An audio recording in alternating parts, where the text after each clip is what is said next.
uhlungwana lukaNdaba uhlungwana lombelebele oluhlunge emanqulumeni kwazibasamanquluma esebikelana ilekile ngamanye amalebe. Njengoba sikhuluma kumhla ka-7 May 2021 emva kokukhothama isilo samabandla onke uKing Zwelithini kaBhekuzulu kubekwe ibamba uQueen Mantombi Madlamini Zulu uthe sabekiwe ke ibamba bukhosi uQueen Mantombi kwenzeka isehlakalo ke naye waphinda futhi washona wakhothama.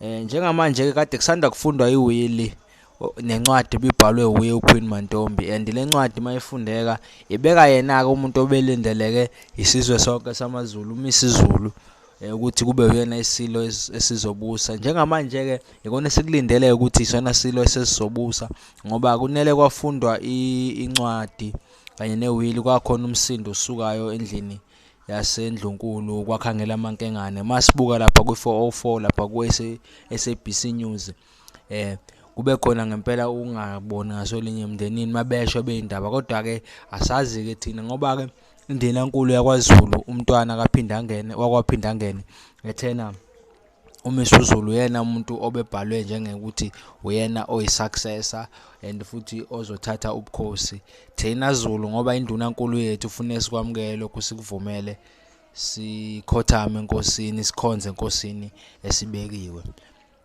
uMisuzulu ke unguyena omdala kuKing Zwelithini kanye noQueen Mantombi. Uyena bawu8 bona mabe bazalwa abantwana benkosi bawu8 kuMantombi bese kuthi ke indodana endala uye uMisuzulu ukuyona ke esilindele ukuthi uyena sezobusa ke abesilo sakwaZulu. Uhlungwana lukaNdaba